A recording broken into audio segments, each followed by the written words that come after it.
90 రోజుల కోర్సు పూర్తి చేస్తే చాలు 100% ప్లేస్మెంట్ సపోర్ట్ తో సాఫ్ట్వేర్ జాబ్ మీ సొంతం. వెంటనే కోడ్ జ్ఞాన్ డెస్టినేషన్ ని సంప్రదించండి.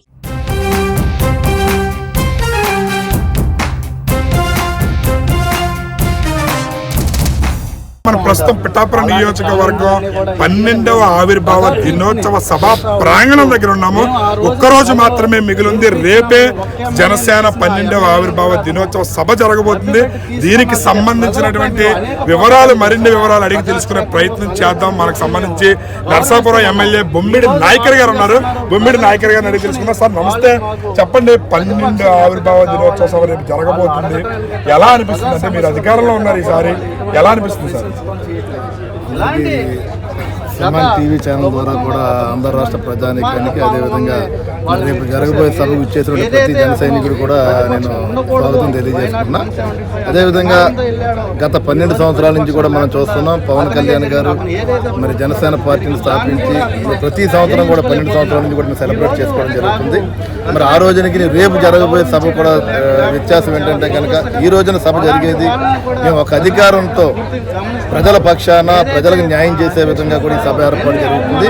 మరి ఈ సభ కూడా మరి లక్షలాది మంది ప్రజలు కానీ, అభిమానులు కానీ, మహిళలు కానీ తరలి వచ్చే విధంగా ఈ కార్యక్రమానికి మరి జరగడం జరుగుతుంది. మరి చూస్తున్నారు ఏర్పాట్లు కూడా మరి ఏ రకంగా మేము చేస్తున్నాం అన్నది కూడా మీరు చూస్తున్నారు. చాలా బ్రహ్మాండంగా, అంటే కళ్యాణ్ గారు ఏంటంటే ఆయన ప్రతి విషయంలో కూడా ఆయన శ్రద్ధ తీసుకుని ప్రతి ఒక్కరికి కూడా మరి ఇక్కడికి ఎవరైతే వచ్చే ప్రజానీకానికి, జన సైనికులకి ఎక్కడ కూడా ఆటంకం జరగకుండా మరి పూర్తిగా భోజన సౌకర్యాలు కానీ, వారికి మజ్జిగ ప్యాకెట్లు కానీ, వాటర్ ప్యాకెట్లు కానీ, అంటే వివిధ రకాలుగా కూడా ప్రతి ఒక్కరికి కూడా మరి ఇక్కడ అన్ని రకాలుగా సహకరించే విధంగా ఈ సభ ఏర్పాట్లు జరుగుతుంది. అయితే సార్, ఇప్పుడు ప్రతి ఒక్కరూ అంటే సుమారు 15 లక్షల మంది వస్తారు. మరో కుంభమేళ అంటున్నారు. అయితే రేపు ఉత్కంఠ అందరికీ కూడా పవన్ కళ్యాణ్ గారు ఏం మాట్లాడబోతున్నారు? 11వ ఆవిర్భావ దినోత్సవంలో జగన్ గారిని అధపాతాళాలను తొక్కేస్తానన్నారు, సైకో జగన్ అన్నారు. ఇప్పుడు 12వ ఆవిర్భావ దినోత్సవంలో ఏ విధమైన ప్రణాళికలు ఏం మాట్లాడబోతున్నారంటే మీరు ఏం చెప్తారు ఒక ఎమ్మెల్యేగా? అంటే ఒక విషయం అండి, మరి గతంలో ఆ రోజు మేము ప్రతిపక్షంలో ఉన్నాం, అధికారంలో లేకపోవడం జరిగింది. మరి ఆ రోజున ప్రభుత్వ పనితీరును బట్టి మరి జగన్మోహన్ రెడ్డి దించే విధంగా కూడా మరి ఆ రోజు పవన్ కళ్యాణ్ గారు మరి ఆ రోజున అతని పాలన తొక్కుతారన్న మాట మాట్లాడతాం. మరి 24 ఎలక్షన్ చూసుకుంటే కానీ జగన్మోహన్ రెడ్డి ప్రభుత్వాన్ని మరి 11 సీట్లుగా కూర్చోబెట్టిన సంగతి మనందరూ కూడా చూసాం. మరి ఈ రోజున ప్రత్యేకత ఏంటంటే, ఈరోజు అధికార పార్టీతో ప్రజల పక్షాన ప్రజల శ్రేయస్సు కొరకు మేమందరూ కూడా ఈ ఎన్డీఏ కూటమి ద్వారా మేము ముందుకెళ్తున్నాం.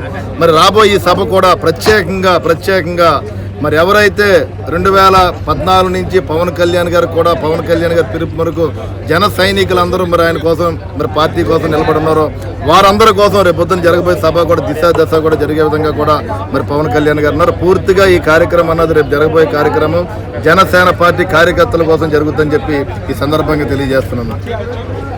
జనసేన పిఠాపురం అందరూ కూడా అడుగుతుంటే మాకు దేశం మొత్తం జరుపుకునే మరో దీపావళి ఇది అని చెప్పి చాలా సంతోషంగా చెప్తున్నారు సార్. అంటే అలాంటి మాటలు మీకు వినపడినప్పుడు ఏమనిపిస్తుంది సార్? అంటే ఒక జనసేన నాయకుడిగా అంటే ఒక్క విషయం మాట్లాడదలుచుకున్నామండి. అంటే ఒక జనసేన పార్టీ నా నరసాపురం నియోజకవర్గాన్ని ఒక శాసనసభ్యునిగా నేను అవకాశం కల్పించింది పవన్ కళ్యాణ్ గారి సహకారంతో. అంటే ఒక ఎమ్మెల్యేగా అవ్వడం కన్నా ఒక జనసేన పార్టీ ఎమ్మెల్యేగా అవ్వడం కూడా మాకు ఇంకా ఆనందాన్ని ఇచ్చే పరిస్థితి. అది పవన్ కళ్యాణ్ గారి సహకారంతో, ఆయన ఆశీస్సులతో. మరి ఈ రేపు జరగబోయే సభ కానీ ఏదైతే మార్చి 14 వస్తాయి కనుక ప్రతి జన సైనికుడికి కూడా, వీర మహిళలు కావచ్చు, జనసేన పార్టీ అభిమానులు కావచ్చు, ఒక పండగ వాతావరణం అది. మరి ప్రతి ఒక్కరు కూడా మరి వారి కుటుంబాలతో ఏదో పెళ్లి కార్యక్రమం కానీ, అదేవిధంగా పండుగ కార్యక్రమం ఏ రకంగా చేసుకుంటారో కుటుంబ సమేతంగా, అదేవిధంగా జనసేన పార్టీ ఆవిర్భావ దినోత్సవాన్ని కూడా మరి ప్రతి ఒక్క జన సైనికుడు కూడా వారి సొంత కార్యక్రమంలా, సొంత పండుగలా చేసుకుని ఈ పురస్కారాన్ని మరి అందరూ కూడా జనసేన పార్టీ అందరూ కూడా కలిసే విధంగా మరి కార్యక్రమం ఉంటుంది. అది పవన్ కళ్యాణ్ గారి సహకారంతో, ఆయన నాయకత్వంలో కూడా మరి జన సైనికులు ప్రతి ఒక్కరూ మరి ఆయన అంటే ఉండి పార్టీని ముందుకు తీసుకెళ్లే విధంగా కూడా రాష్ట్ర వ్యాప్తంగా కూడా మరి కార్యకర్తలందరూ ముందుకు వెళ్లే విధంగా కూడా ఈ కార్యక్రమం ఉంటుంది. సార్, మీరు జనసేన పార్టీ 0 నుంచి మొదలుపెట్టి 100% స్ట్రైక్ రేట్కి వచ్చారు. ఎన్నో విమర్శలు, ఎంతో మంది పవన్ కళ్యాణ్ గారిని వ్యక్తిగతంగా తిట్టారు. అలాంటి వాళ్ళందరికీ ఇప్పుడు తగిన శాస్తి జరుగుతుందని అనుకోవచ్చా? అంటే ఒక్క విషయం అండి, అంటే పవన్ కళ్యాణ్ గారు 2014 పార్టీని స్థాపించి ఆ రోజు తెలుగుదేశం పార్టీతో మరి పరోక్షంగా వెళ్ళడం, ఆ రోజు తెలుగుదేశం పార్టీ అధికారంలో రావడం, మరి ఏదైతే 2019 ఎలక్షన్స్లో మరి ఆ రోజు ప్రత్యక్షంగా మేము రాజకీయాల్లో ఉన్నా పోటీ చేసినా మరి ఆ రోజున ఒక్క ఎమ్మెల్యే అభ్యర్థిని మీకు గెలవడం జరిగింది. ఆ అభ్యర్థి కూడా మరి అనుకోని అతని స్వార్థ రాజకీయాల కోసం మరి వేరే అధికార పార్టీలోకి వెళ్ళడం, మరి ఆ రోజున 19 నుంచి కూడా పవన్ కళ్యాణ్ వివిధ రకాలుగా కూడా అవమానాలు పొంది వారి కుటుంబాలను కూడా మరి విమర్శించే స్థాయిగా ప్రతిపక్ష పార్టీలు ఆ రోజు ఉండడం, మరి 2024 ఎలక్షన్స్కి వచ్చి మరి 100% స్ట్రైక్ రేట్ మరి ఏదైతే ఇవాళ ఎన్డీఏ కూటమి అధికారంలో ఉండడానికి ప్రధాన పాత్ర పోషించినటువంటి మా నాయకుడు పవన్ కళ్యాణ్ గారు ఆశీస్సులతో మరి రాబోయే ఈ 5 సంవత్సరాలు కూడా పూర్తిగా మన ఆంధ్ర రాష్ట్రాన్ని అభివృద్ధి పదం ముందుకు తీసుకెళ్లే విధంగా పూర్తిగా ప్రజల పక్షాన ప్రత్యేకంగా యువతకు అండగా ఉండే విధంగా మరి పవన్ కళ్యాణ్ గారి నాయకత్వంలో కూడా ఈ ఎన్డీఏ కూటమి ముందుకు వెళ్లే విధంగా ఉంటుందని చెప్పి ఈ సందర్భంగా మేము తెలియజేస్తున్నాం. రైట్, చూసారు కదా. జస్ట్ వన్ మోర్ మీరు ఏదైతే అడిగారో మరి ఆ రోజున అధికార పార్టీలో ఉండి రాజకీయాలు విమర్శ చేయొచ్చు, విమర్శలు కాకుండా వ్యక్తిగత విమర్శలు చేసినటువంటి ఆ రోజున మరి అధికార పార్టీ నాయకులు మరి ఈరోజు ప్రతిపక్షంలో ఉన్నారు. మరి ఈ రోజున కూడా కొంతమంది మరి తెరపైకి వచ్చి గత వారం 10 రోజుల నుంచి తెరపైకి వచ్చి వివిధ రకాలుగా మాట్లాడుతూ మేము ఒక్కడే చెప్తున్నాం, మా నాయకుడు విషయంలో మీరు ఎక్కడన్నా కానీ నోరు జారి మాట్లాడితే మటుకు ఒక్కొక్కడికి తాట తీసే విధంగా మేమందరం ప్రతి ఎన్డీఏ కూటమి నాయకులు ఉంటారని చెప్పి సందర్భంగా తెలియజేస్తున్నాం. అంటే మరొక విషయం, మరి ఏదైతే వంశీ కానీ ఏదైతే పోసాని కృష్ణ కానీ వారు చేసిన తప్పిదాలను చట్టం తన పని తను చేసుకుంటుంది.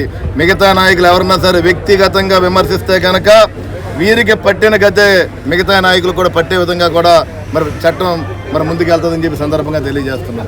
రైట్, చూసారు కదా మన నర్సాపురం ఎమ్మెల్యే ఎవరైతే బొమ్మిడి నాయకర్ గారి స్పందన, చట్టం తన పని తను చేసుకుపోతుంది. పవన్ కళ్యాణ్ గారి 11 సంవత్సరాల కష్టం ఈ 12వ ఆవిర్భావ దినోత్సవ సభ భావితరాల భవిష్యత్తుకి ఆయన ఎంతో పోరాటం చేస్తున్నారు. దానిలో భాగంగా మేము భాగస్వామ్యులు అవుతున్నందుకు చాలా సంతోషంగా ఉంది. అదేవిధంగా వ్యక్తిగత విమర్శలు చేసిన ఎవరిని కూడా వదలపెట్టమో, కూటమి నాయకులు అందరం కూడా వ్యక్తిగత విమర్శలు చేస్తూ ఊరుకునేది లేదు అని చెప్పి కూడా తాట తీస్తామని చెప్పి కూడా బొమ్మిడి నాయకర్ గారు ఘాటుగా స్పందించారు. కెమెరామెన్ అశోక్తో శ్రీనివాస్, సుమన్ టీవీ.